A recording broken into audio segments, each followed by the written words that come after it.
West heads up, and I was like, "Oh my god, what is that?"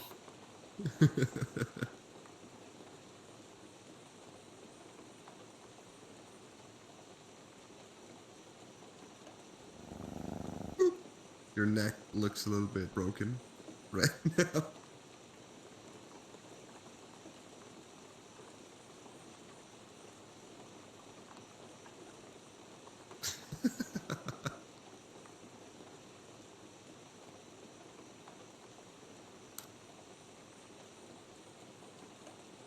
Wake up, hun.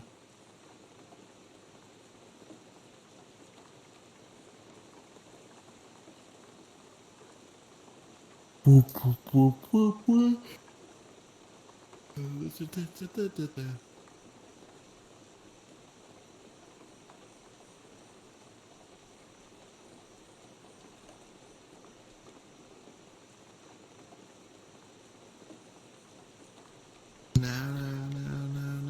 Not gonna lie, I love the water. It looks so good. I've never seen this before in VR. Change the wire to brown. Where? There. How do we? Miss Gallery. Ew. Ew. I mean, it isn't that brown. I think. Like sort of Take a green picture for me. so us lowly quest players can see. He's also a Quest user, but he airlinked Quest to his computer. Hmm. Oh, the It's tough to green be a one god, looks I good. imagine.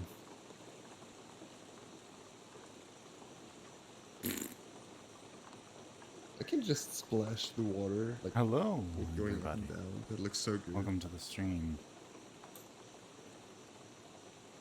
Welcome to hell. Ew, he's streaming again. Welcome God, to how hell. cringe.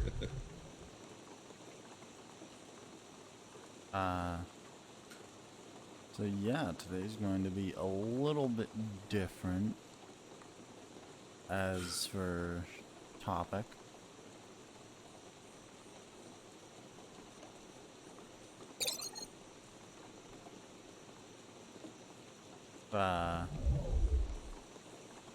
So,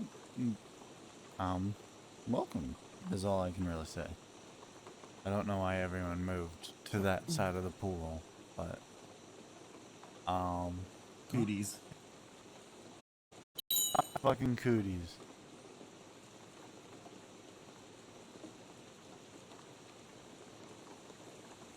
I will steal your firstborn child, Haku.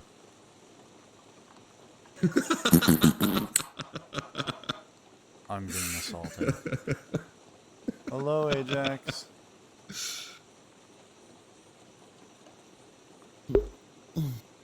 I'm gonna scoot back. My shoulders hurt. Would you like My to join us? shoulders We're learning and- about each other tonight. It is streamed, so share what you want. But you don't have to share if you don't want to.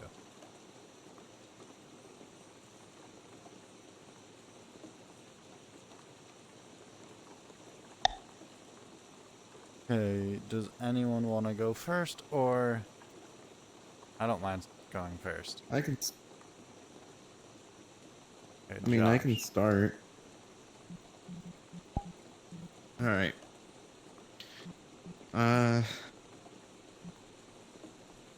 So I'm gonna filter out a couple things since he's being streamed, but there's gonna be like it's heavy. You know most of it, so you know. All right. So I will start with, I guess, when I was born, and then I will go up and I will say the year and then like what age I was that year.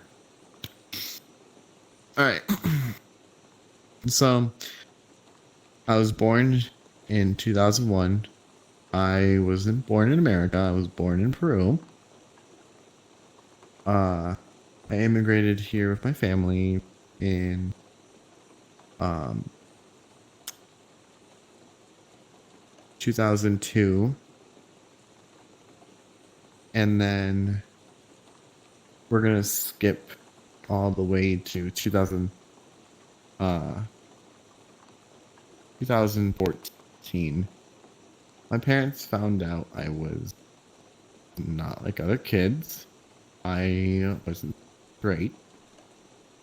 And when I was 14 years old, since I knew from like growing up.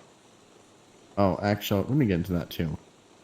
Um, when I was about 7 or 8 years old, uh, we went to this church, basically, that was like 100% homophobic. They were, um, extremely, like, all about the Bible and all that stuff, which I understand most people can be, but, these people were really extreme. Um, to the point where when I went there, they started to seclude me from all the other kids because they said I was full of two of the seven deadly sins. Um, basically, they were saying that I was harboring them and that they were controlling me and that I was like a virus to the whole church. I started getting secluded from the other kids. I couldn't even say hi to my friends who at the time were my friends when I went there. And I remember wondering, like, why couldn't I play with the other kids? Why couldn't I talk to them anymore? Why couldn't I really see any of the other kids? And then the pastor would come over to my house. I wanted to say like once a month. And he would talk to my parents about me, about how he's great evil inside me, and that if it's not handled right away, I'm going to unleash it on everyone, and people are going to be hurt. So my parents were obviously freaked out by that.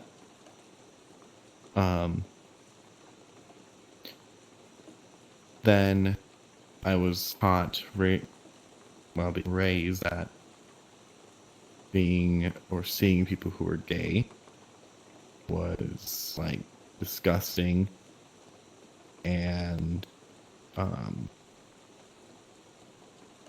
very, very sickening, to the point where my parents even told me that if I saw anyone who was gay, just stay away from them because that disease will spread onto me.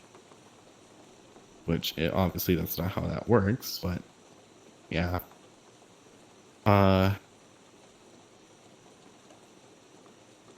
And then when I was in 7th grade, I was about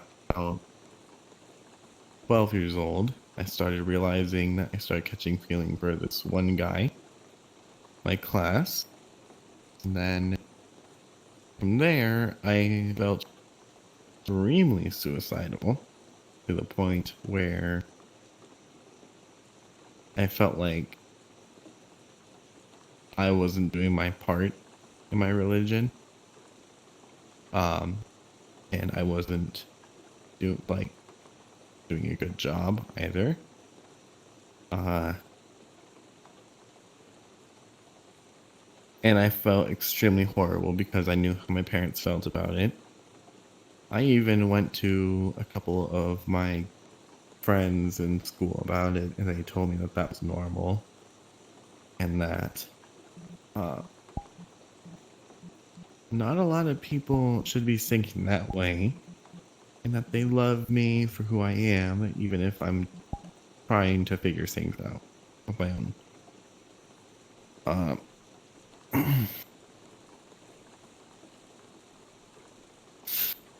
October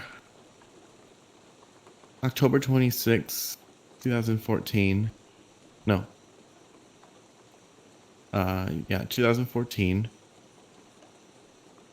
I was 13 years old and my parents got on my phone since I was a minor and they thought that they had the right to snoop on it. Well, little did they know that their son was gay. My mom saw a picture of my boyfriend and I. He was my first boyfriend ever. Together, we were hugging, and that alone was just like a big red flag, according to my parents.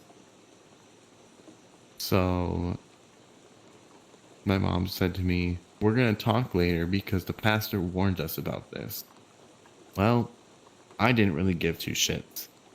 So, in my mind, I thought, oh, well, you know what?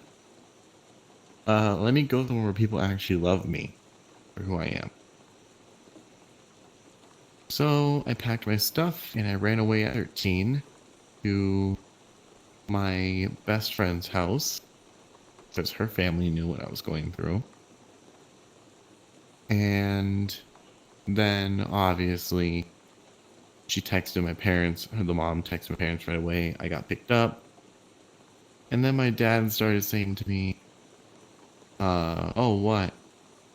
Did you get molested as a kid or something? And I said, no, I didn't. And he goes, then you shouldn't be the way you are. You're fucking disgusting, and you're a disgrace to this family.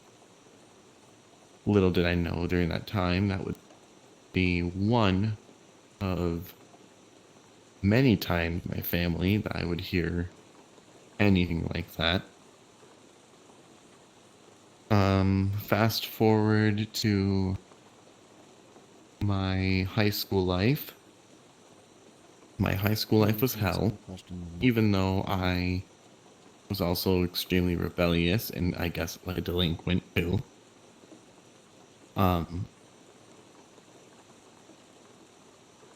I wanted to fight for my freedom, so I tried finding different ways to express myself that way when I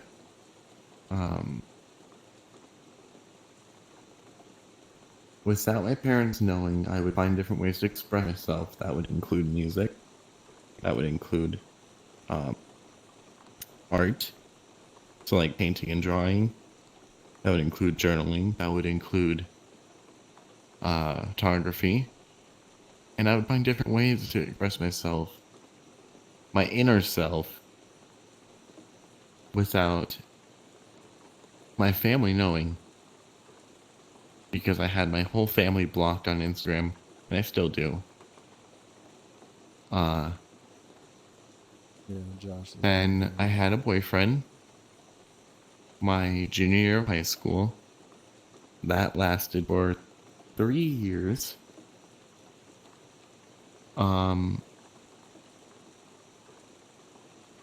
What happened was that for my art class, I had to host a art gallery event. So I hosted one in my town's community center. And I had to make 9 pieces of artwork to hang from the wall. And have other people submit art pieces of artwork to hang on the walls. And with each little piece of artwork, supposed to have a little description, probably like 5 sentences. basically saying what inspired you to make this piece. Well, I made a piece where it was a picture of me. What it was a painting of me staring into a mirror, and the mirror was cracked and distorted. And on the reflection of me, I saw myself happy with someone else right beside me, but it wasn't a woman. Obviously I didn't show any face, I didn't show any distinguishing features. It was just a silhouette, so like a shadow almost. And in the description, it said that piece was called Identity Theft. I made a piece called Identity Theft, and basically it said that on my little description, I said that when it feels like you're living the life for someone else, but you have this other version of you that you want to have all these different goals in life for yourself, it feels like someone else stole your identity, pushed it aside, and replaced it with a new one, just because you want to make other people happy.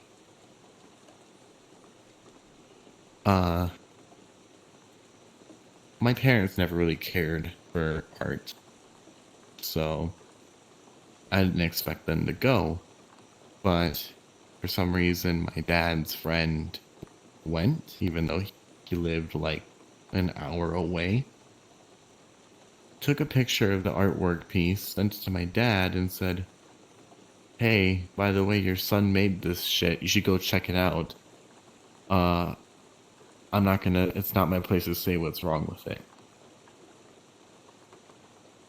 So my dad was obviously like, well, what the fuck what is going on?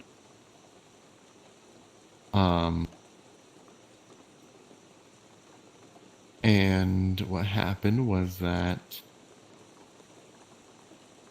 when that piece was made, and when my dad went to my mom to the community center to go check it out, my parents cussed me out over the phone and said to me, "Oh, what other goals do you have in life? Because you're not capable of having your own life. That's why we're here to guide you and make sure that you do things the right way and not let you have what you think is best for you. Because what you think is best for you is the wrong way." So I remember crying my eyes out and thinking, oh my god, it's over. I remember being mad at my dad's friend, who for some reason up his ass thought that he had the place and the right to go to the community center and text my dad the picture of it, and even text my dad and tell him, "You need to go see what your son hung up in the community center."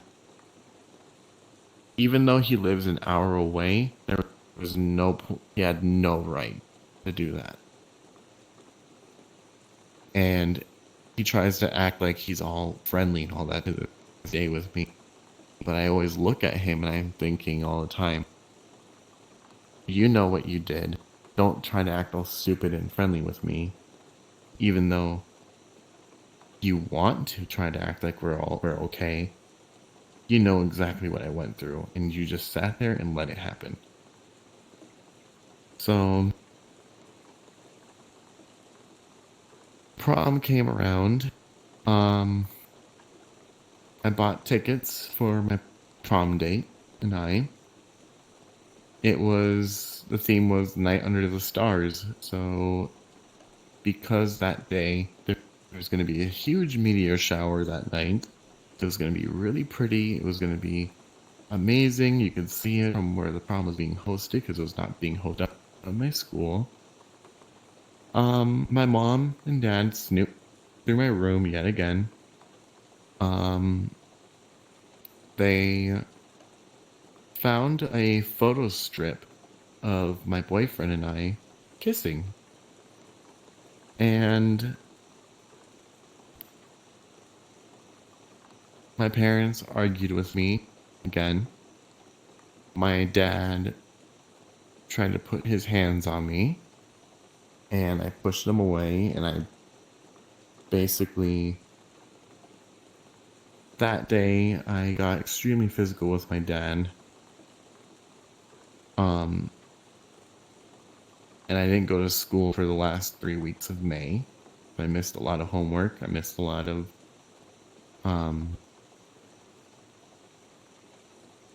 things. Because school was going to end in June. I had to study for final. I had to study for all this crap.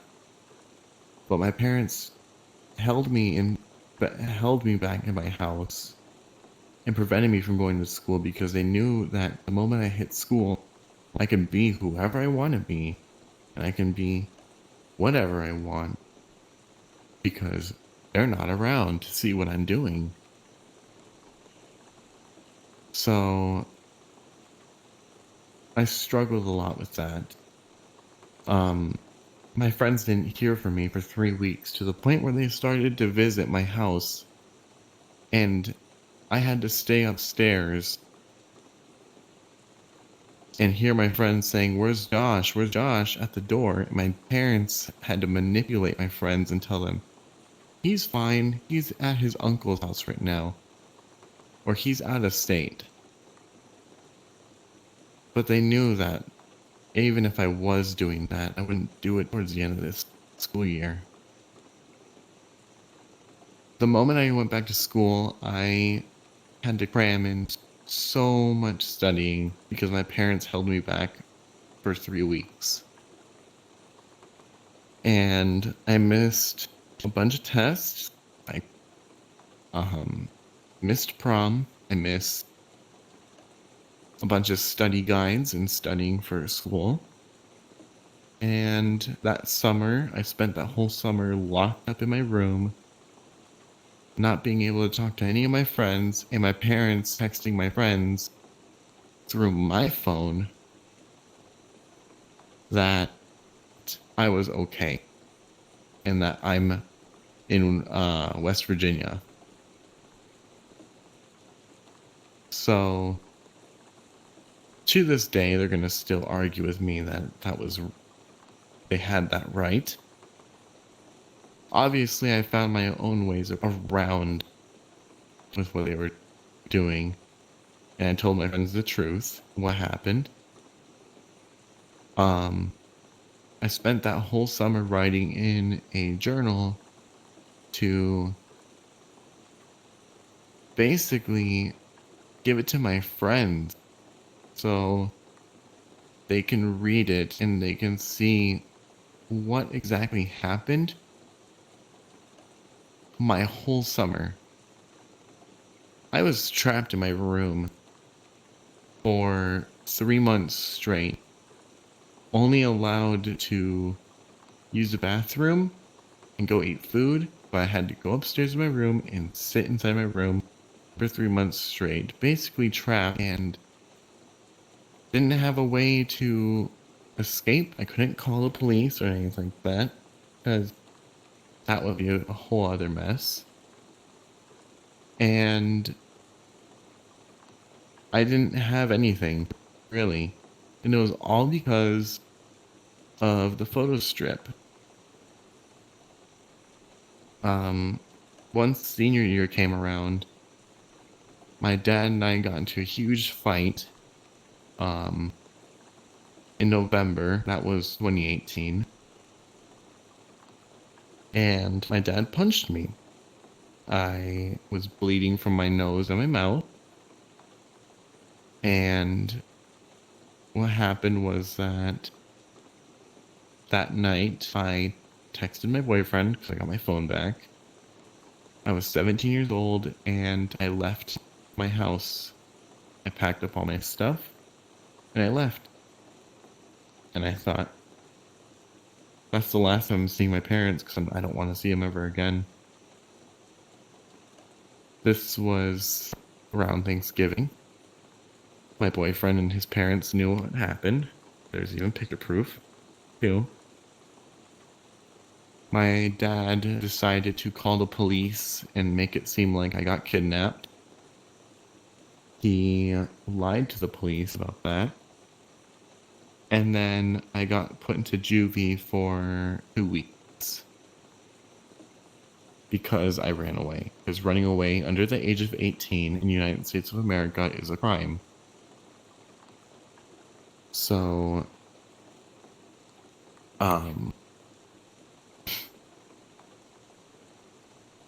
when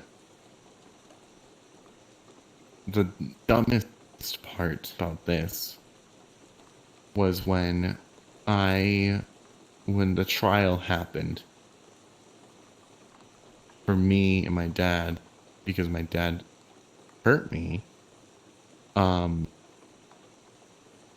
dad got off scot-free.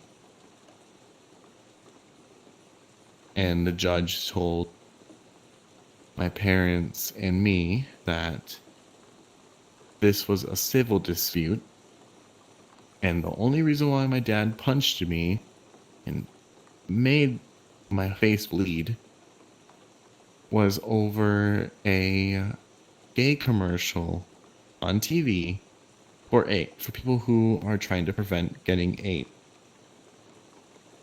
And my dad said, "Oh, what fucking faggots. I mean, can you believe that they're making medicine for them to just keep on having sex and sex and sex and sex and sex?" And,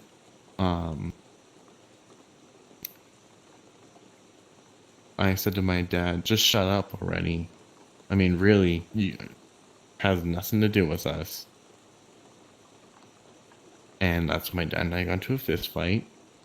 And the trial, he got off scot-free, like I said. The judge said to me, I can either do, like this rehab thing, I can go home, or I can be put into juvie again, but this time for 3 months. And I looked at the judge and I said to him, I just want to go home. Why would I need to go to juvie for 3 months over something I didn't even do? I didn't even fight back. And the judge looked at me and he said to me, "Get out of my face and get out of my room." Because apparently I was being extremely disrespectful. I went home that night.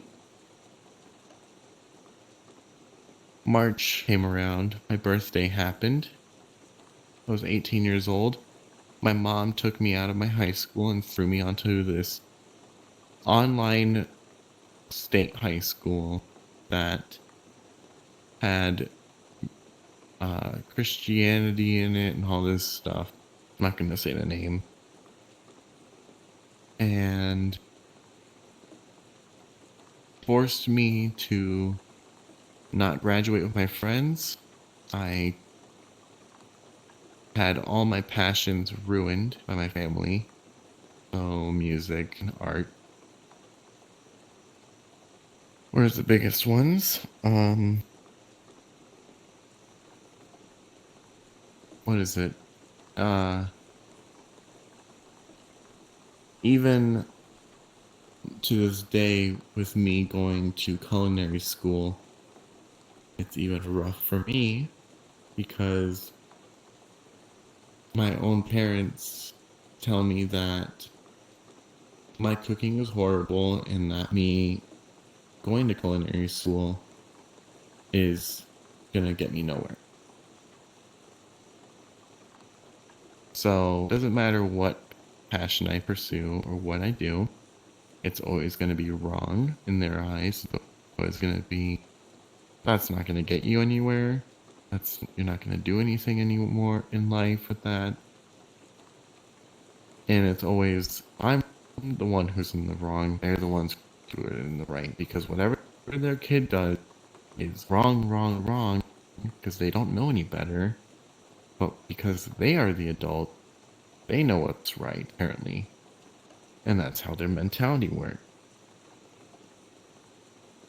So,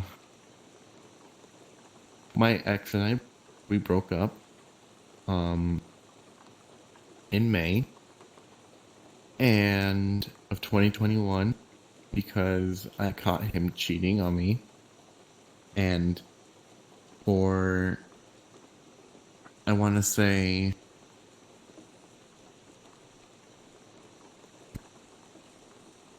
for months, I felt kind of in a way at peace.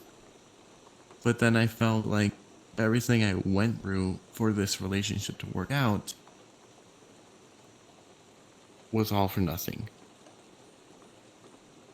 So when that happened, I got extremely depressed. I fell into a void, basically, and that was the most alone I've ever felt in my life. Because I didn't want to put the burden I had onto my friends. So October hit. I met Cooper and we started dating and things started lighting up and my life completely changed around.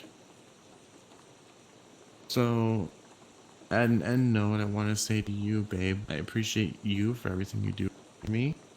I appreciate you for caring and putting in time and showing efforts that you care too. And I want to say that I love you. And I really appreciate you for everything you do. Again, thank you.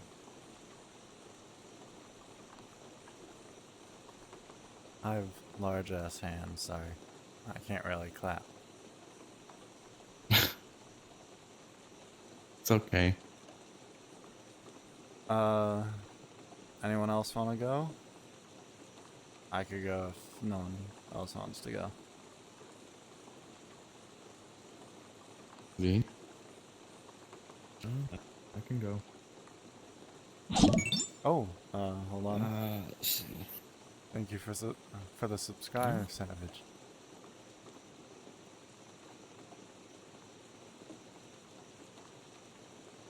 Alright,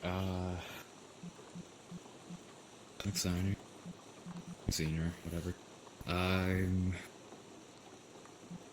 lived with severe depression or what have you for a long Okay, time. you. How are you, Savage? I got officially diagnosed back in February, and I'm in the process of getting on meds, or at least getting a screening for meds for the possibility that there's like a chemical imbalance in my head. I guess it probably mostly started when I was 6. My parents got divorced, and I know that's rather common nowadays, but it had a large impact on me, not just personally, but also socially, because my parents went to a Adventist church, and everyone knew everyone through their parents. And in Adventism, divorce is kind of a big no-no. So my parents were socially outcasted, and as of such, their children were socially outcasted. Due to that, I have a hard time. Oh, hello. Hello. We're learning about each other, Hydra. Mm-hmm.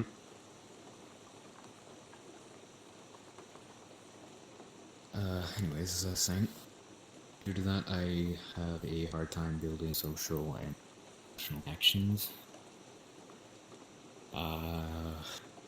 My My therapist says that I probably over intellectualize things because I never learned to socialize when I was young. That was critical. So I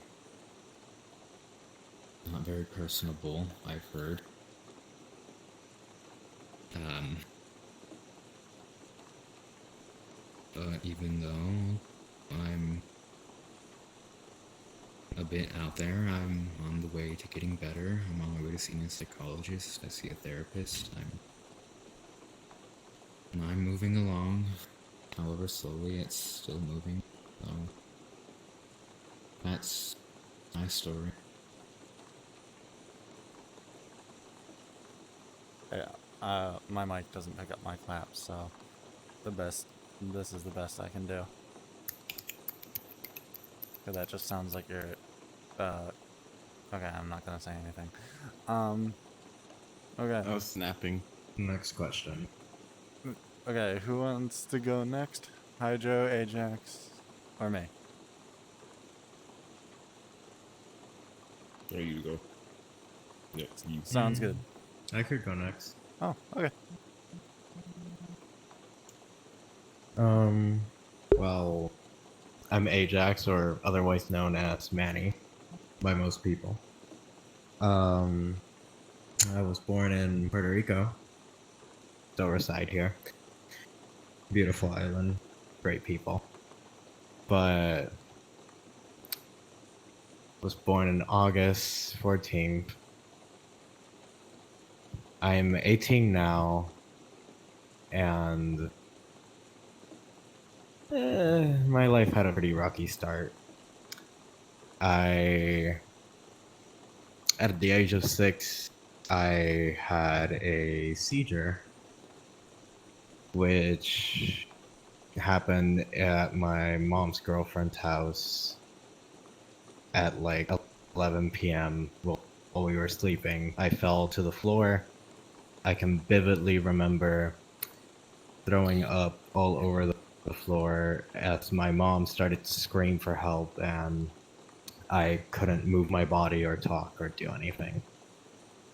I remember how her girlfriend had to wake up and come help her pick me up and drag me down, or just take me down to the bottom floor from the 8th floor of the apartment complex, and wait for the ambulance to show up, which I can remember only getting to the ambulance and the flashing lights, and then it all went dark for about 2 weeks. I was put in a coma, medically induced, but at the time they couldn't wake me up from it, so just kind of had to deal with it.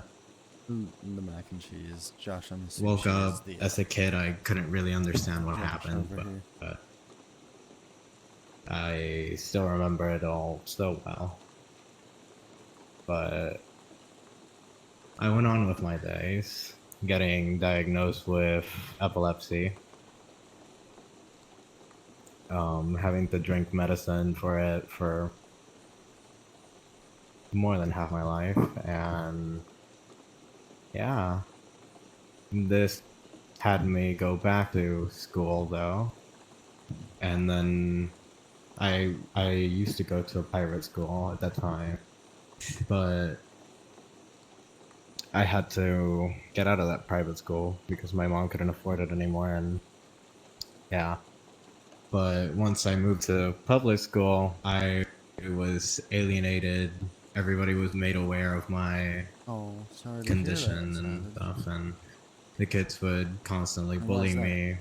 If you don't mind me asking. Bullying got so bad that my mom would get called in because the kids would drop my lunch bag and my book bag off the 3rd floor and laugh at me and threaten to push me off if I told on them.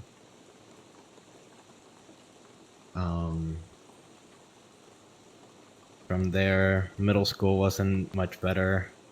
I would get kicked, laughed at in the halls, and other stuff. But around 7th grade, I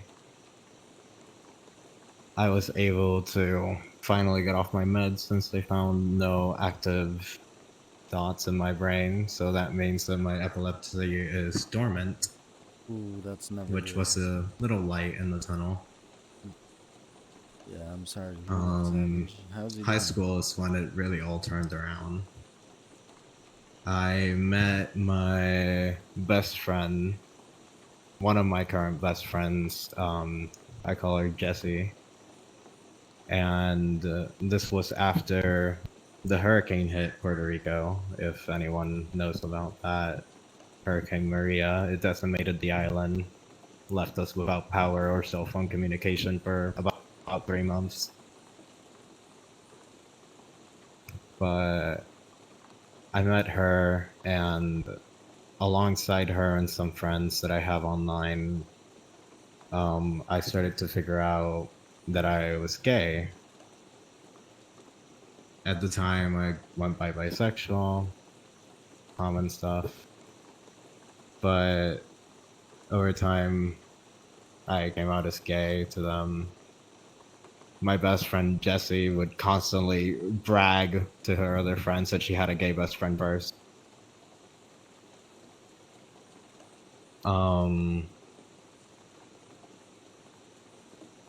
And well, now I am a graduate from high school,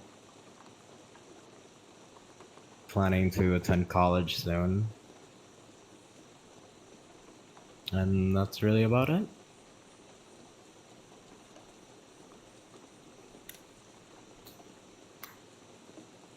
Alright.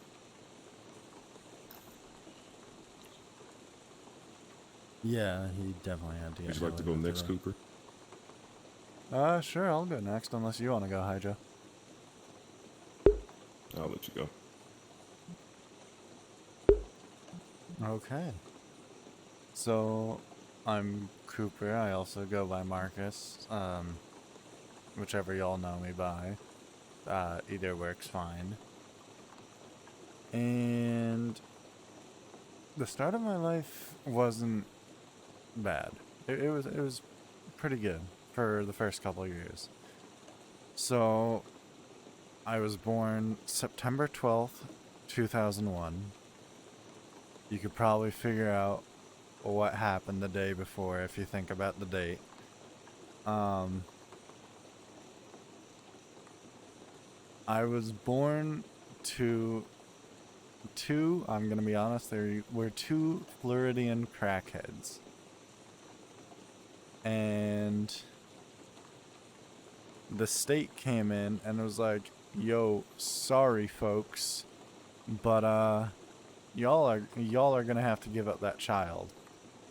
Which, I have no recollection of this as I was minutes old.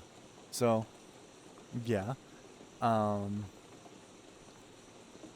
And I was adopted by the people I call my parents now, which are my real parents in a sense. Like, not blood related, but they are my real parents. I don't remember the first couple of years, but I remember I was either 5 or 6. I think I was 5. And while I don't remember this entirely, but I remember it mostly because my mom told me. So, my sister, I have an older sister, was at a sporting event. She was in elementary school or something, so I'm not really sure what it was. I think it was like soccer, lacrosse, whatever. And my mom's friend was there with her son, who's a few years older than me. They were our neighbors, so, you're supposed to trust your neighbors. The son ended up taking me. He was like 7 or 8. And he tried busting open my head with a rock. Jesus Christ. You know, as you can tell, I probably don't fucking remember that because he did get a few hits in. Luckily, you know, nothing broke, and I ended up having no brain trauma, which is pretty nice. I did have a little bit of a slight stutter, but that could have just been coincidence, so we're gonna leave that part out there. And basically, yeah. We ended up moving, for obvious reasons, across town to where I currently still live today. And elementary school, you know, I was the nice kid. I loved all of my teachers. I loved learning, you know, I loved all of it. And so kindergarten, I met my friend Thomas. I've never told you about him, Josh, mostly because we ended up not being friends after a really fucking stupid argument, which I'll get to. And I basically hung out with him for most of elementary school. In first grade, I met my friend Liam, who Josh has met, and he's my best friend today. I don't think he's watching the stream, but if he does, hello, you fucker. And he's been by my side ever since. I also had a friend, Gage, back then, but we'll get to that story later. So I was mostly bullied because I was that nice kid, you know, I hung out with everyone, I talked to everyone, you know, I found it stupid to make fun of people who had different lives than you. Like, my school, I'm gonna be honest, it wasn't a private school, but the town I grew up in was mostly 1%ers. So, you know, you had the incredibly rich parents, and then you had the really poor parents. And since we didn't really have a private school in my town, we all went to the same public school, and there was so much bullying, which I didn't fit into either category. I just kind of existed, and I didn't talk about it. You know, most kids would be like, oh, I bought a fucking new Lego set yesterday. And it was, you know, it was interesting.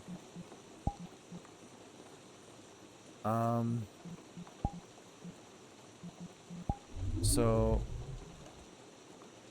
when I got into middle school,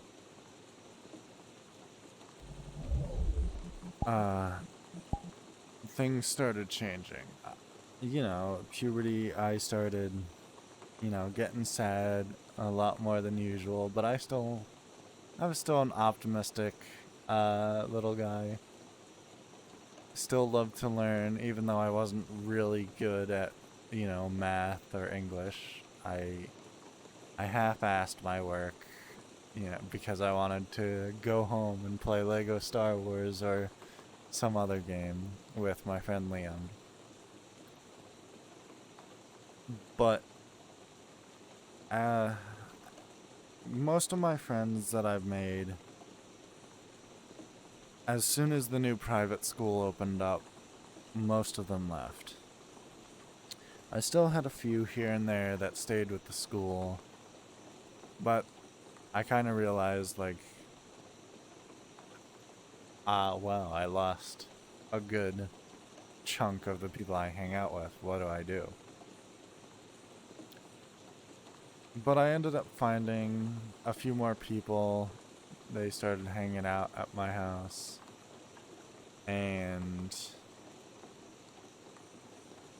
as I continued through the grades, you know, I was still bullied for being the nice kid, being an optimistic person, just kind of living life how I wanted to. I wore clothes that I wanted to, you know, not the clothes that people were trying to force me to wear. Like my school tried to implement, you know, uniforms, but I was like, no, man, I'm not doing that. And that, I think 7th grade was also when I joined the fandom. And, you know, it was definitely a helpful group of people. I still thought I was straight. I actually almost asked a girl out. And then it reached the summer. Well, then we had Sandy, which, if you guys remember Hurricane Sandy, it was really fucking bad. I'm in New Jersey, so we got really, really terribly hit up here too. Probably not as bad as, you know, some of the other places, but we still got hit pretty bad. And, you know, I went through, I think it was 5 or 6 months without like Wi-Fi. We got electricity back after like 2 months. But the problem is my school was trying to go paperless. And the fact that I didn't have Wi-Fi due to my location, I started falling behind. My teachers were still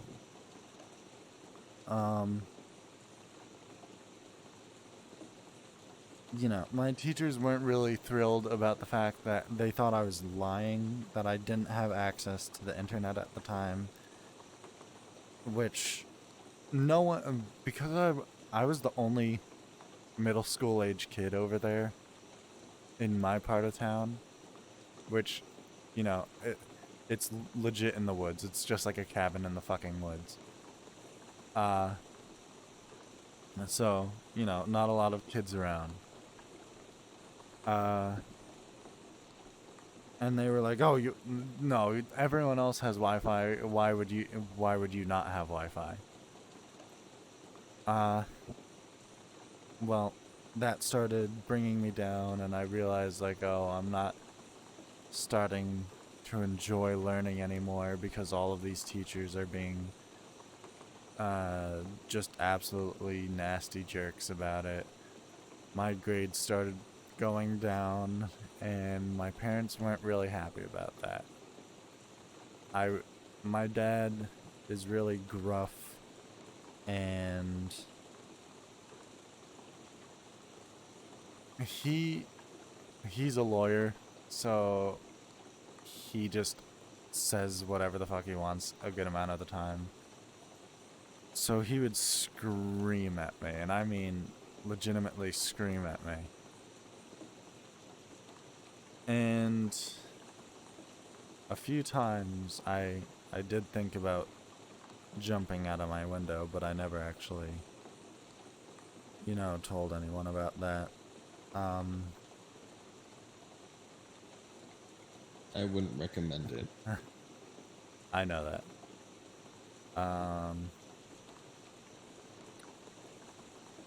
Between 7th and 8th grade,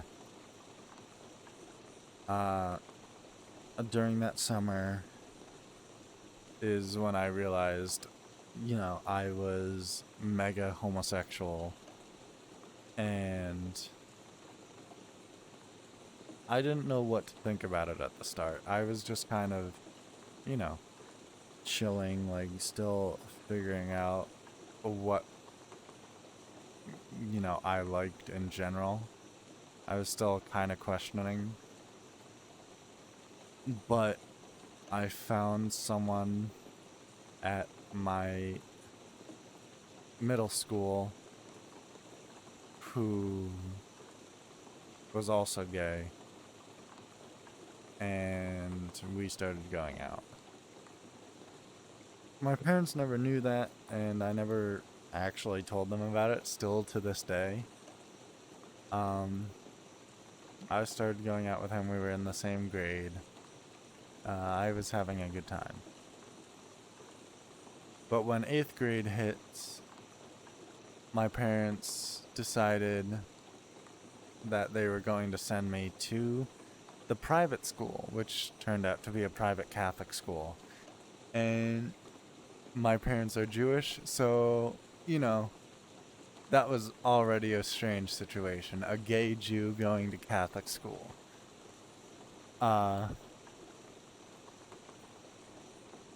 And I come into school on the first day with my spiffy, asshole-looking uniform. And the kids look at me, and they start making fun of me. My friends that actually went to the school didn't do anything about it.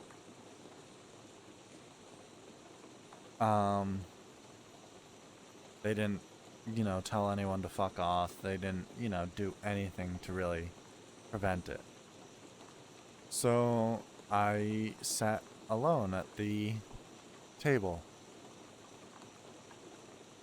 And I would go and see my boyfriend after school every day.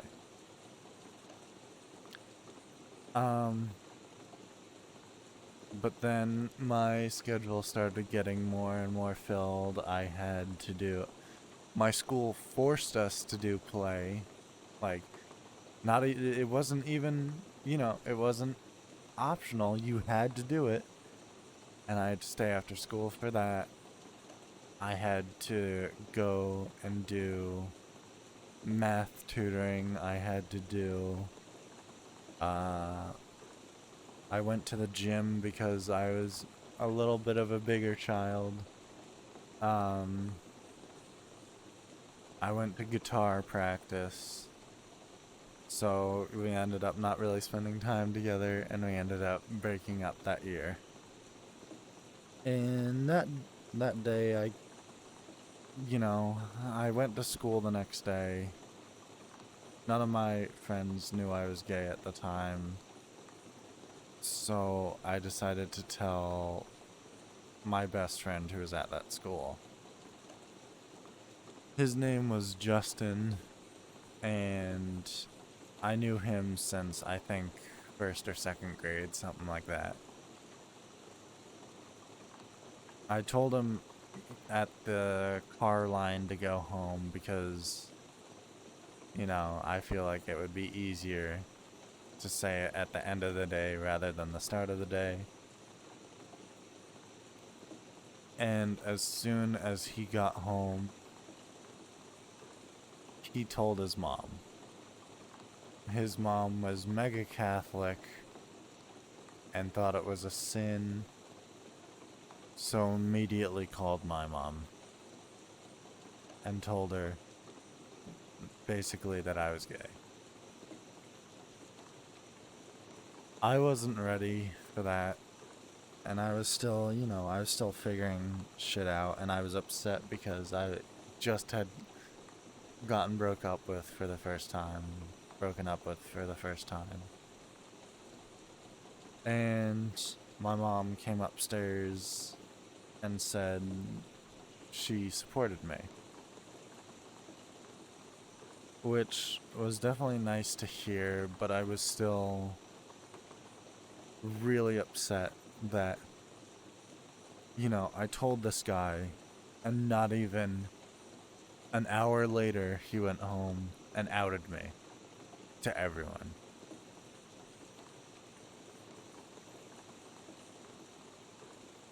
And that really fucked with me, because I was always told that that was my choice to when I wanted to come out.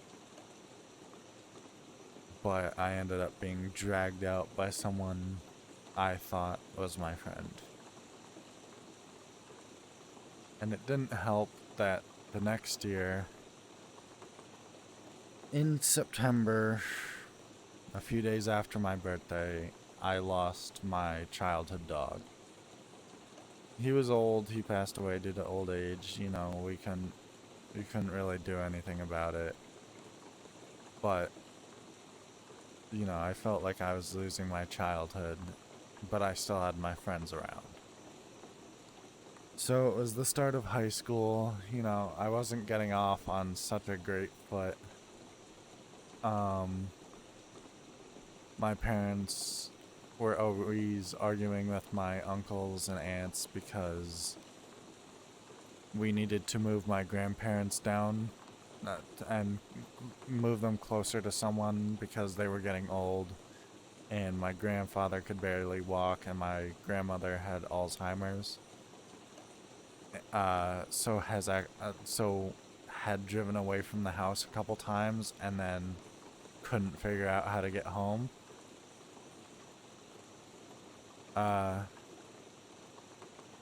And that was planned for, funny enough, I think that would have been your 16th birthday, Josh. Yeah. March 1st, 2017. Right? 16? Yeah.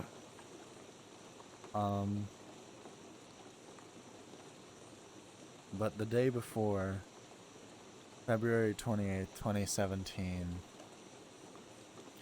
I got a call at 7:28 at night saying my friend Gage had committed suicide.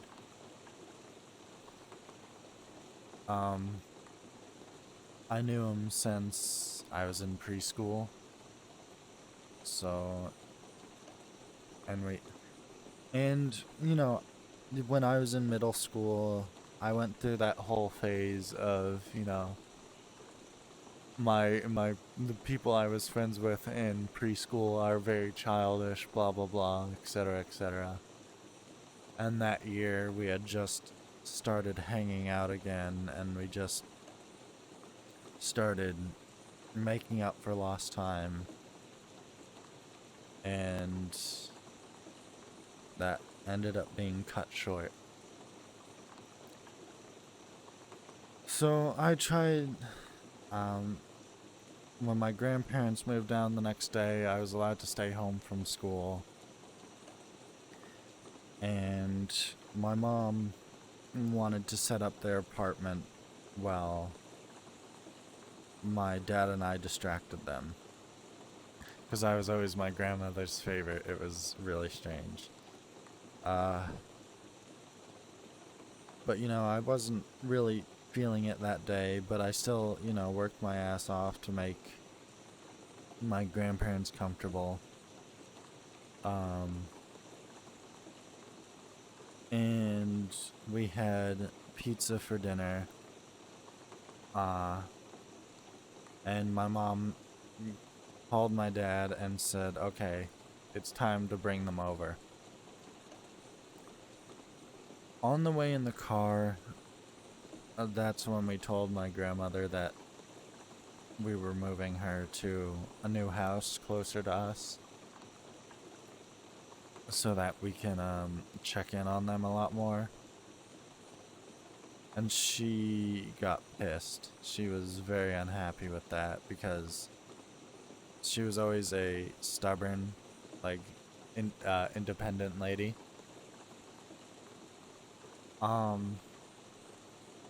And I remember in the car, her and my dad started arguing.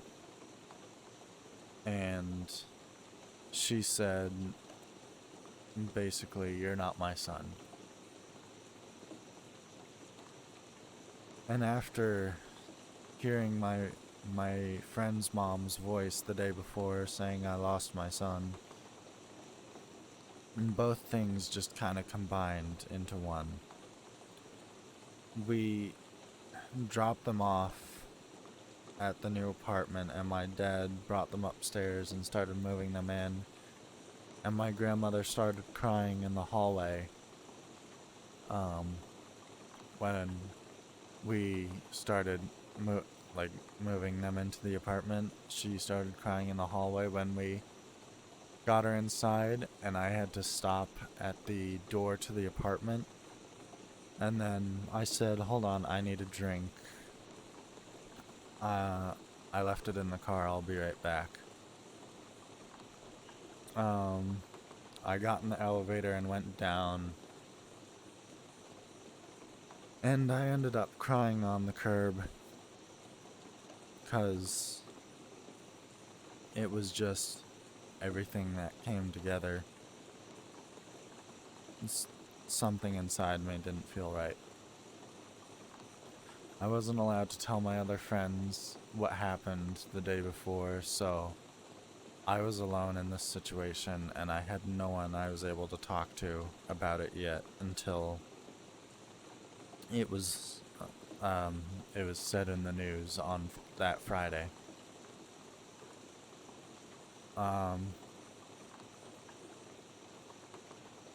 So Friday rolls around, and my friend Liam is notified that our friend Gage passed away. And I basically called him and said, "Hey, you want to come sleep over?" We slept over at each other's house. He slept at my house for a week, and I slept at his house for a week. We both missed 2 weeks of school. I was in honors biology at the time, so I missed a shit ton of work. But we just said it was a family issue. We didn't want to bring it up.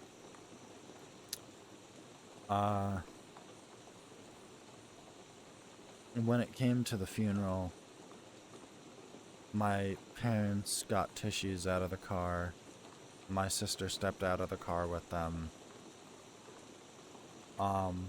I got out, and my parents walked in,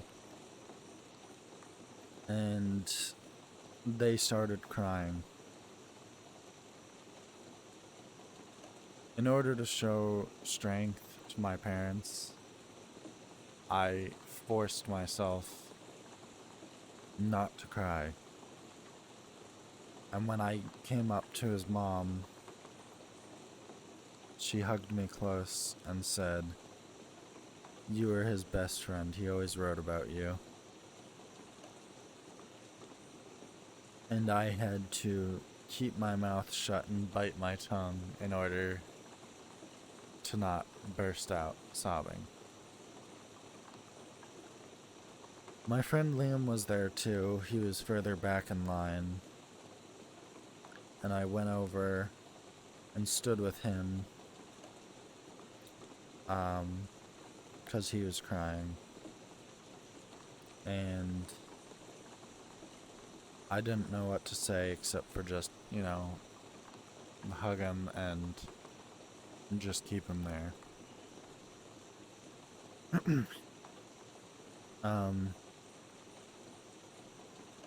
I came back to school the next week,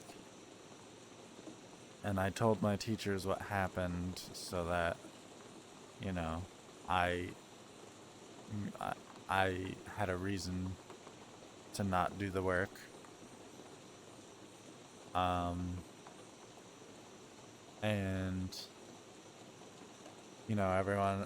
every person heard about it and avoided me because they thought, I was bad juju. Most of my friends ditched me. Most just decided that I wasn't worth talking to anymore. I only had a few close friends that still talked to me. Liam was one of them.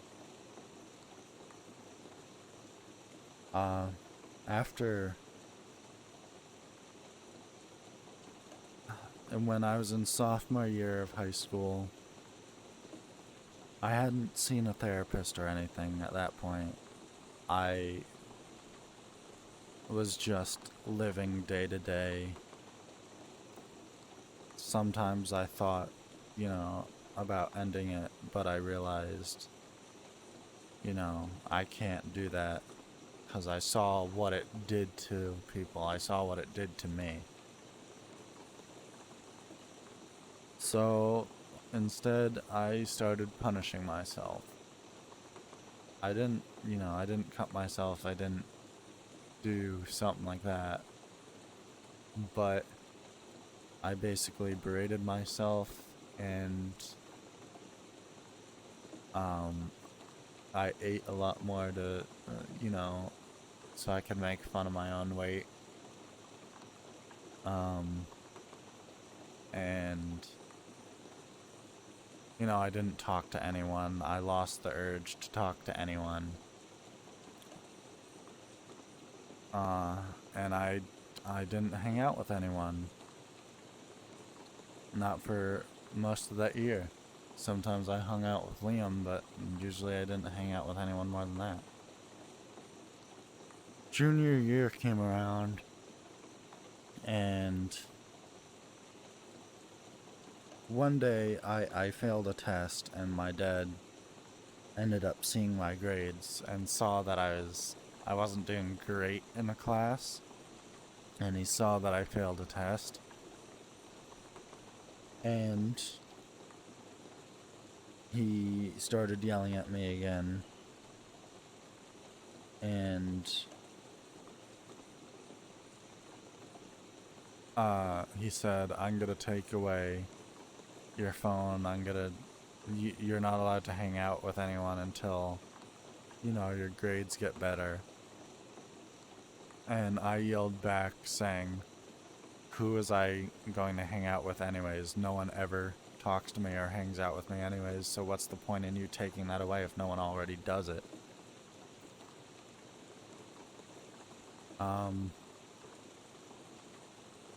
And I think that's when my parents realized that I was damaged, that I was only living day to day, that I was just pushing through life, that I had to push a lot harder than, the kids around me that didn't have to do jack shit except for pay for a new Lamborghini.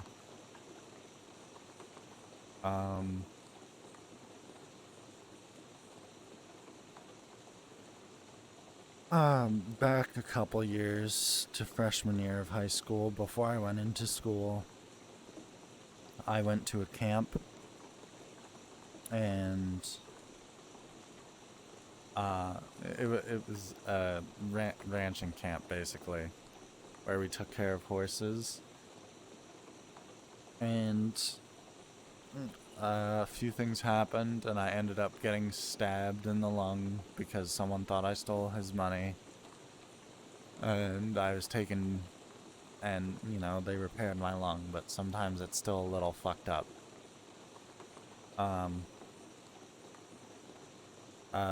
So back to junior year of high school, I couldn't really run far. I couldn't pass, like, the 12-minute mile or whatever the fuck it was because of my fucked up lung. And I started reading a book series. I don't know if you know this book series, but it's called Out of Position by Kyle Gold.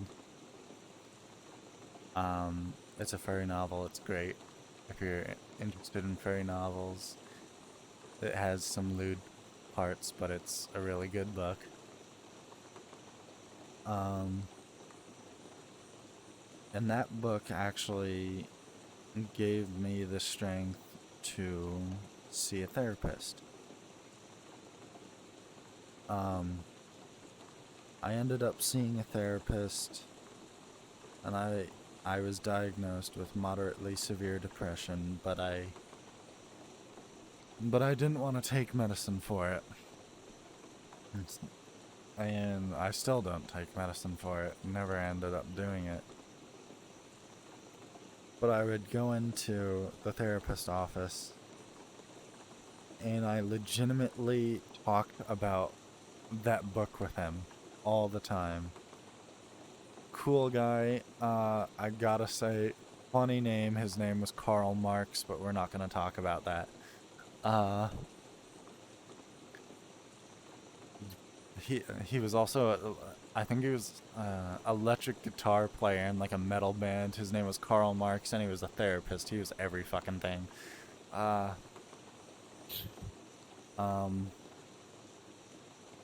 And I got to senior year of high school, and everything was, starting to look up for the first time in a while. I started getting into medical stuff. I ended up taking anatomy and physiology.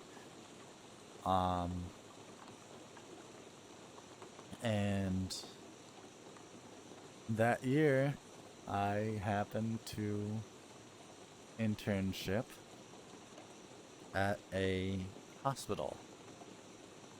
Little did I know, fucking a day later, the entirety of the United States gets shut down due to COVID, and I get thrown right into the fucking fire. So here I am, senior year, working on school, in a fucking hospital, chilling out, reviving people. And even though it sounds stupid, it made me feel good that I was helping people. Like, that I was reviving people. I was making sure people were safe, that they could go home and see their families. And I finished off that school year with a average of 97% in all of my classes just from doing that. I ended up getting into my dream college, which turns out that, I'm gonna be honest, is not that fucking great because everyone's a gremlin and won't leave their goddamn dorms. And, I was excited for the first time in a while. I went to school, I went freshman year of college during COVID, and I gotta say, it was fucked. The year before, when I was working at the hospital, I had a New Year's resolution to get down to 180 pounds from 220, which I got to 185 by the time I got to university. But then I got to university, and I was thrown into a room with a bunch of homophobic roommates. So I came to school thinking, oh, I get to reinvent myself. No one knows my past. It's gonna be great. I'm gonna get a new boyfriend.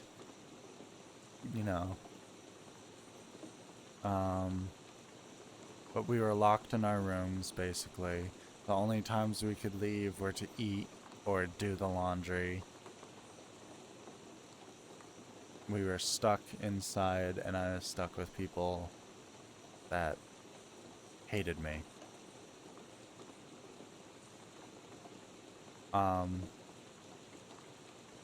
So I ended up going from 185 pounds to 245.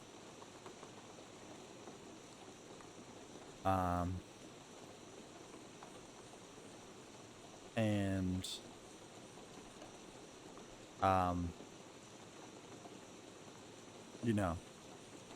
it came to that March or April. It was March because I graduated, or not graduated, I got out of freshman year in April. And I met someone, and I was, for the first time in a long time, I felt, this is good. I felt good. I lost a little bit of weight, you know. It wasn't too much. It was like 3 pounds.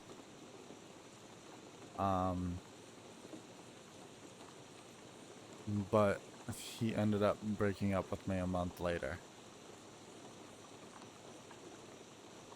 And it shattered me. Because now everyone knew who I was, and I lost my chance at that reinventing of your person.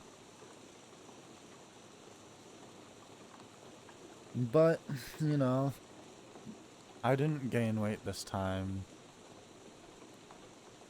In 3 months, I went from 245 pounds to 195. Which, you know, it's closer to a healthier weight, but losing 50 pounds in under 3 months is not healthy. I changed my eating habits so that I only ended up eating like 800 calories a day. And I rode my bike 20 miles every Saturday, and then on Sunday I would do another 20 miles. I did basically 40 miles a weekend. And during the week, I worked on an ambulance. I still work on that ambulance. It's great. I'm actually... I got a recent promotion, if I want to take it, to be a SWAT medic.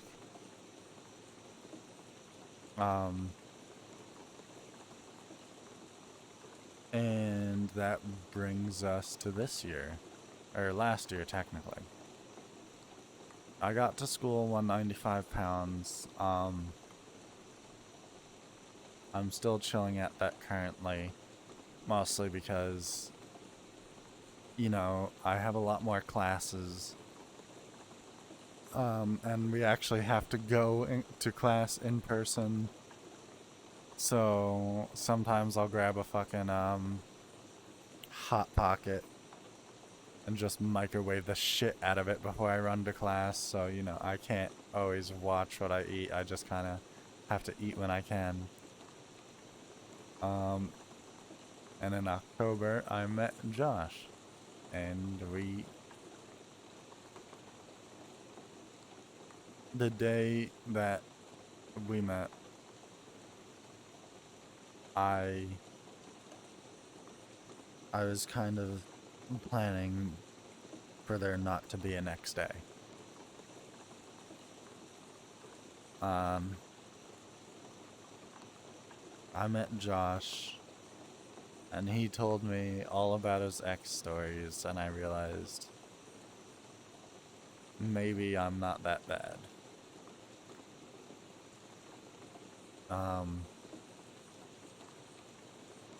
And you know, we've been chilling, Josh. We've been going through, and it's been great. And you know, I just put a lease on my first apartment.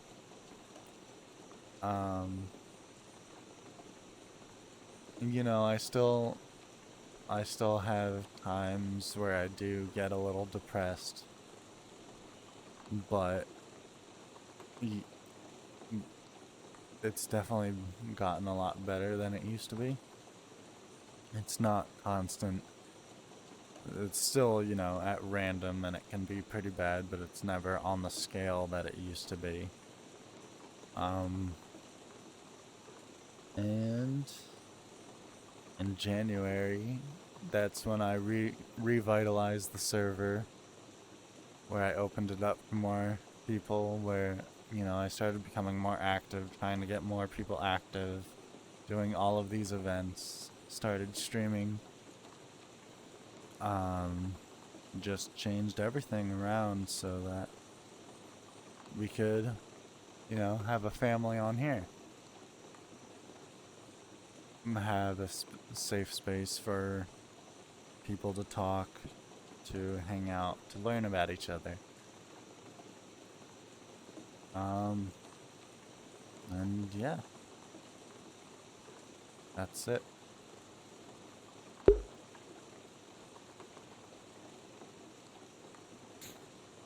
That's You sweet. missed a couple spots. I probably did. But there's some things that Forgot to add. Hmm. The day that I met you, you were telling me all about your music and how you love Mumford and Sons. yeah. I love Mumford and Sons. Hydra's turn. Alright.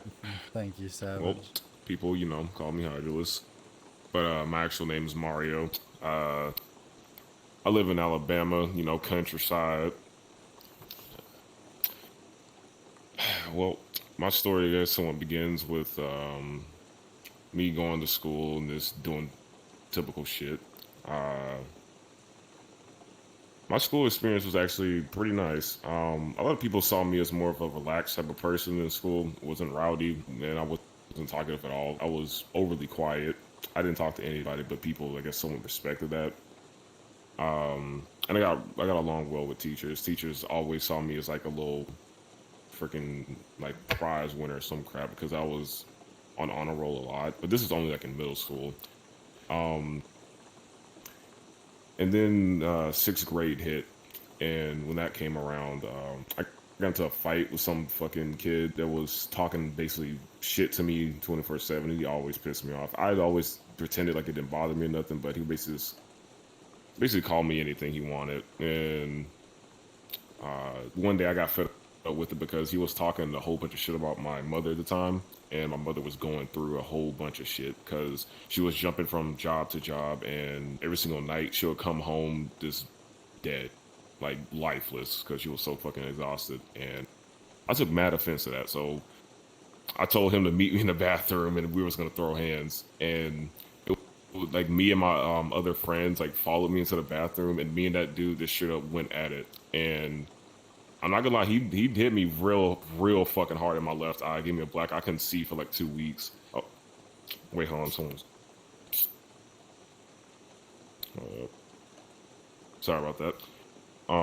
But anyway, halfway through the fight, I ended up getting like a pickup on him. Like I picked him up by his leg and I dropped him on his fucking neck. And I thought for a little bit I killed him because he didn't get up for a good while, but none of the teachers or anything like that got involved, so I was scot-free on that. But later down the road, my sister, who was going to another, stop fucking calling me. Wait, give me 1 second, sorry.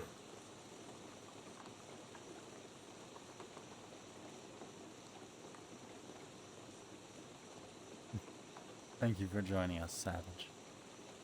And, Haku and Frida. I couldn't even tell he was from Alabama. That's fair. Now the accent kind of makes sense. I thought he was from Texas or something.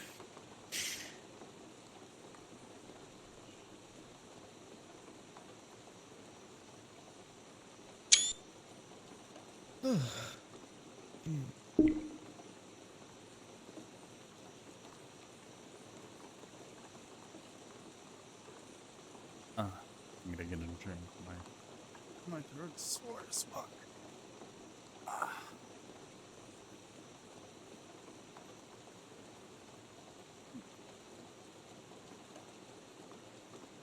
I got a very nice grapefruit juice. I'm a grandmother. Alright, sorry about that. But basically, my sister, who was going to the school I was supposed to go to for my high school, she basically was doing some shit that she shouldn't have been doing. I don't even know the full story myself. I don't know. She was doing something she should have been doing. And eventually my grandma also told me that I'm not going to that school. So then I ended up being homeschooled. And for the first beginning of being homeschooled, I fucking loved every day of it. To get to spend time with my grandma, you know, going to school, I guess going to my house and just in my PJs and just relaxing. And it was great. I loved every moment of it. But when I got maybe like 3 or 4 years after being homeschooled, it was really lonely. I ended up starting to become like very, I guess, docile, even to my own family, because I had like no friends and nothing like that. And I felt like a bum. Felt like an idiot for not being able to socialize with other people besides in like a school like setting. And that's when I eventually got a PlayStation. And when I got that, that changed everything for me. That made me so much more of a better person, maybe able to communicate again, a whole bunch of other stuff. Oh yeah, also yeah, I'm 19. I was born in February 4th, 2003. What else? I also figured out that I was bi when I was on PlayStation because I met some pretty cool people. And when I was going to church, when my grandma forced me to a lot, I felt like kind of, I guess, sad about it all because I wanted to be more like the normal Christian kids I was around a lot. And my grandma was a very religious person, and it kind of broke my heart a little bit when I heard that she was like talking about like how bad, certain like gay people are and all this other type of stuff. Like she doesn't go out her way to hate on them or anything like that of that nature, but she doesn't like look at them as a positive insight either. And when I overheard her talk about that stuff, I decided to keep everything to myself. The only person that knows that I'm like somewhat bi is my sister, and I trust her a lot. Even though when we were younger, she would beat the shit out of me and talk shit to me and all types of crap when I was younger. But eventually, when me and her got like to the same height, same weight, we fought one last time, and I ended up knocking her out. And then she never tried anything like that ever again. But I felt kind of bad after doing that because my grandpa, he was basically very upset that like I would always get my ass beat by my own sister. He saw that, he thought I was gonna be like a pussy of a man when I grow up or something. So he was talking to me like, you can't let a woman or a man treat you like that and some other stuff. And my mother, she really despised me hitting women or anyone in general. So I always held back, but I couldn't hold back anymore after my sister doing it to me so many times. Eventually I snapped at her and me and her squabble and stuff. My uncle had to pull me off of her because my grandma did, and I just shook her. I shook my grandma off me, and I just kept on going off with my sister. And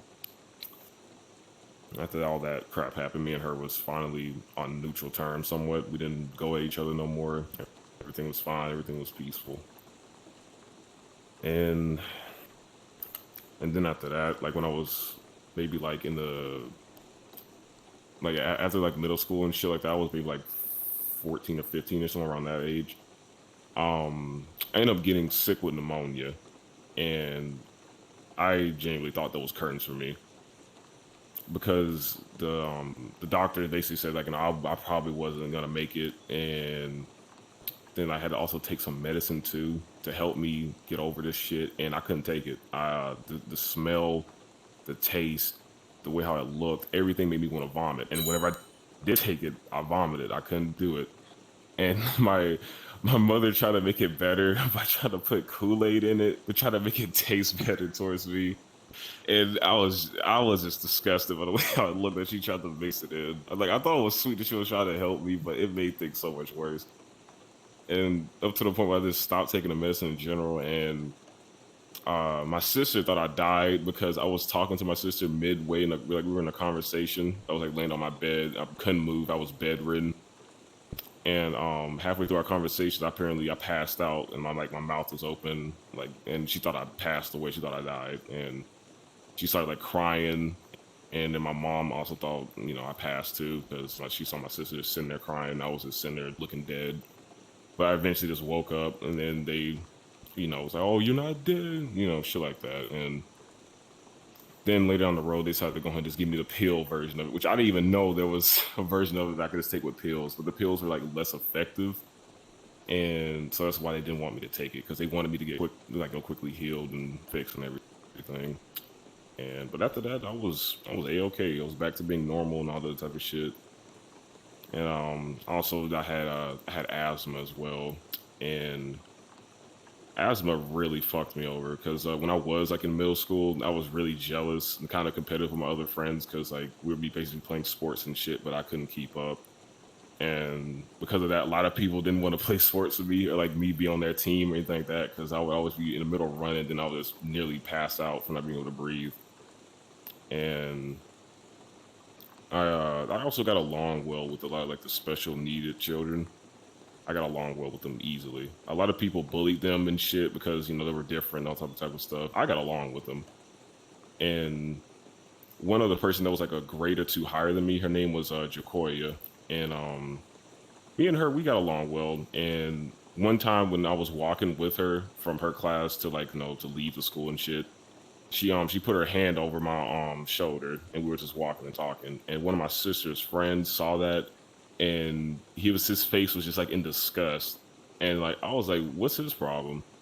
And then he went and told my sister like, yo, your bro's dating a retarded girl and like some other shit. And I was just like, what the fuck? And then my sister like confronted me about it, like, why are you dating Jacoria? What's wrong with you? I'm like, we're not dating. We were literally just talking. I saw her getting fucking picked on a lot, so I wanted to help. I wasn't about to just stand by and just let somebody just get relentlessly bullied like that, especially if I had the time, couldn't say shit because there was multiple people there. I ain't about to get jumped. And so then I waited till after everything was over, and I made sure to walk with her a lot. And over time, the bullying got less and less, like at least when she was walking from class to, you know, to leave the school.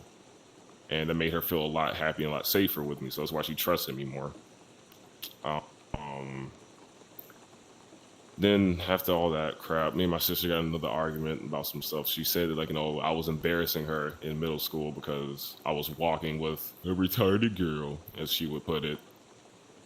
And I thought that was just messed up. But after a while, she got really close with Jacoria as well. They end up being apparently friends too, like drawing anime-like pictures with each other and stuff, which I thought was sweet. I'm glad they, you know, I was very happy they started to get along. And now I'm currently, you know, out of high school or homeschool and all that type of stuff. I'm not gonna lie, I also kind of half-assed my school shit too. Mainly because I just, I didn't really feel like trying with it, I guess. And the only time I really did try was when like there was like big finals and that type of stuff. But everything else, I really just half-assed everything. And when I finally got my high school diploma, I thought I didn't earn it. I thought I didn't deserve it either because it just felt like I didn't earn it.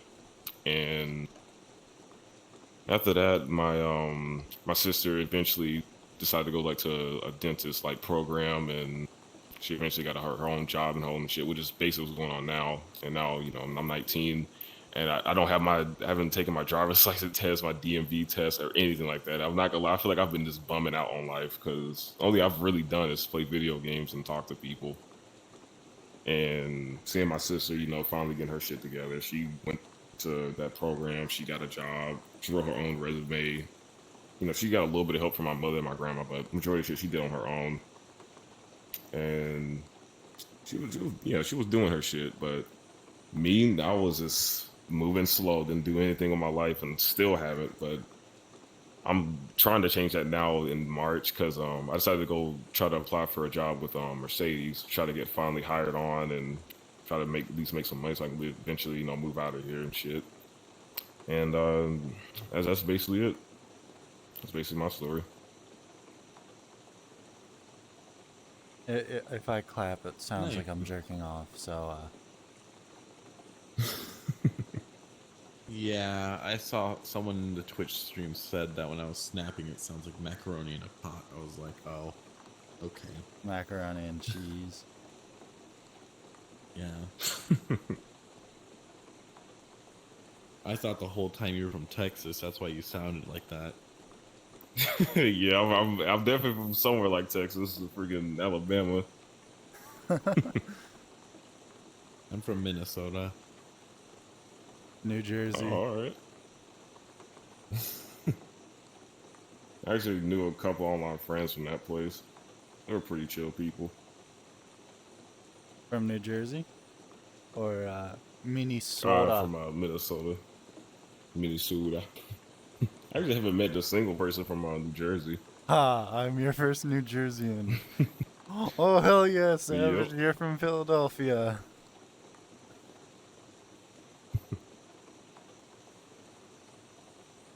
You know what parts of Minnesota? Nope.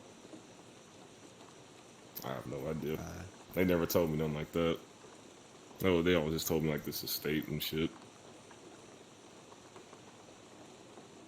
I'm closer to the capital. I live somewhere like in a Birmingham area in Alabama. Okay, I know where that is. Yeah. No. Surprisingly, I've dealt with very little racist situations in this state. I only dealt with, I think, maybe like once or twice. One time, some like little kid, like some little white kid at this place called Splash Adventure, fucking called me the fucking hard R when we was like swimming, and I like was swimming around him. He was looking for his older brother. Fuck. And he just randomly turned to me, like he said, where my brother, where my nigga at? Like in the pool, and like every black person in there like just slowly turned and looked at him, and and then like he looked at me and he said, "I'm not talking to you," and he said N-word like with the hard R, and I was just like, "What? Are you serious?" And then his mother overheard him.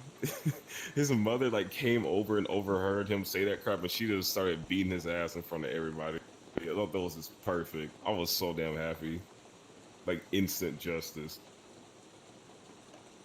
I thought that was absolutely perfect.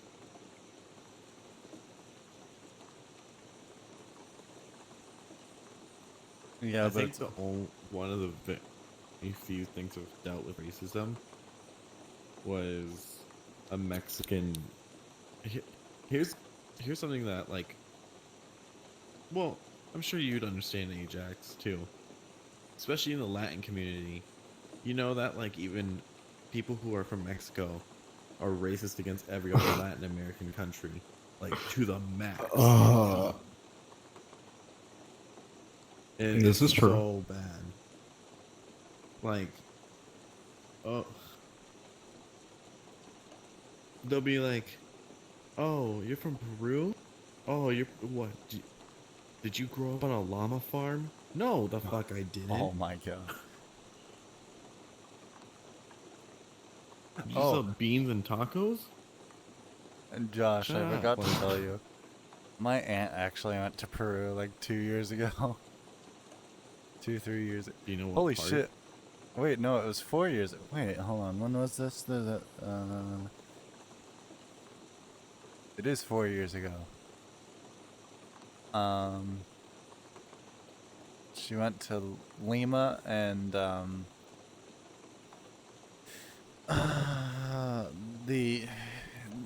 that village on a mountain. I forget the name of it all of a sudden.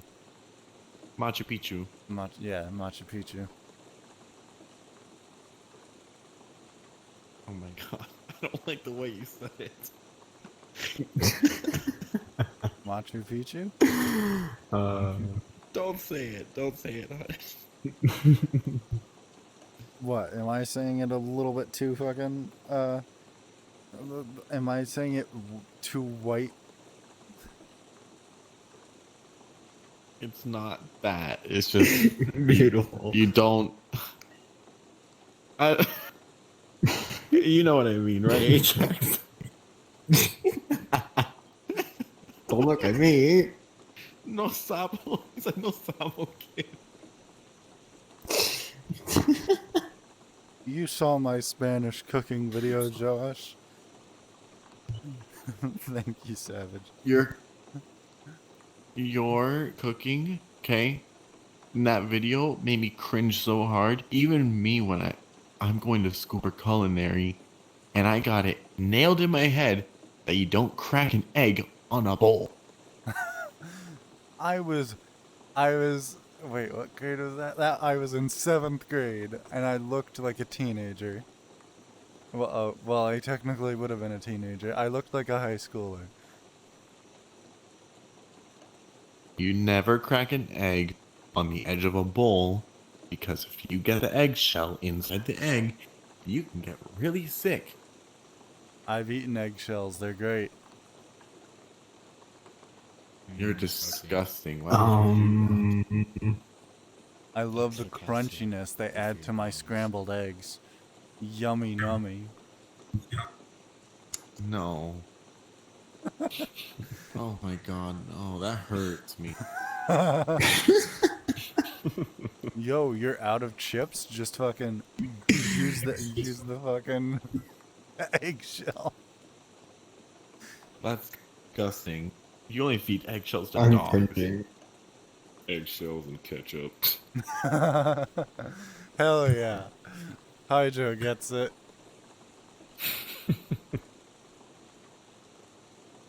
Mm-mm. Savage, do you like eating eggshells? Come on, I need some of Doesn't? my Doesn't like exactly. eating eggshells. Let's be real here. We need Not to even with start an ketchup? eggshell. Yeah. If you like wash the eggshells, bake them a That little. makes it worse. No, you don't. You Make a don't do soup that. out of them. Deep, Oh, deep oh. fried eggshell. Deep fried Oh eggshell. hell yeah! What is it? Just, oh, you're out of fucking Lucky Charms. Just, crack an eggshell in there. Pour in some milk. Hell yeah. Oh no. Mm-mm.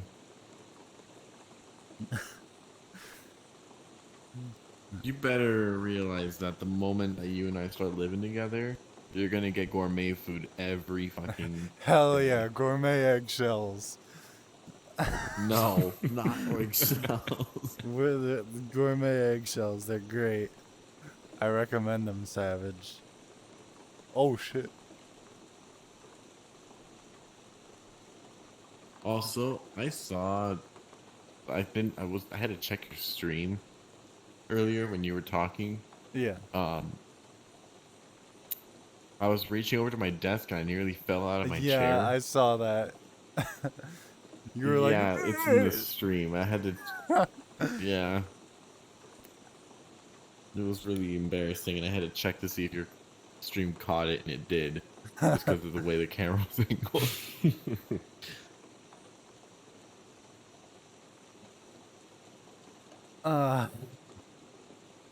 So, I have to make bagels for my parents tomorrow. Don't question it, Josh. So I think that is going to be the end of my stream for now. Thank you for joining, Savage, Haku, and Josh is over there, so I'm not gonna count him. Holy shit. Why is my thing freaking out? Freedom was also here earlier, but I think they went to bed. So yeah, I stream every Friday and Saturday. Usually I do one or two streams. Sometimes I will reach 3 on like a Saturday, just depending on how busy I am. You have a great day too, Savage, and I hope to see y'all in the next stream. Thank you for joining.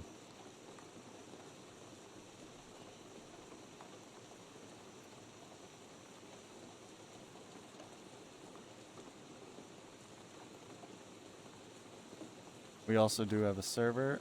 It is that it's the QR code on the left side of your screen. So if you're watching on like your the computer or something, I'm pretty sure you can scan that and enter it.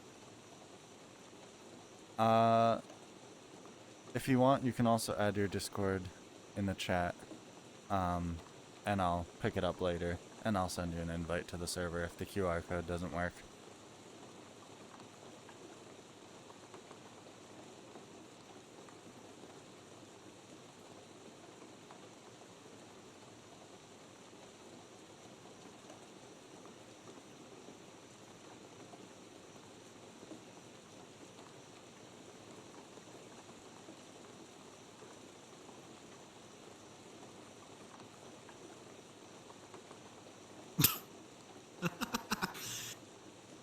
I have Phantom Sense and Phantom Pain, Oh, me too. but feathers in my face aren't nice. Not all the time.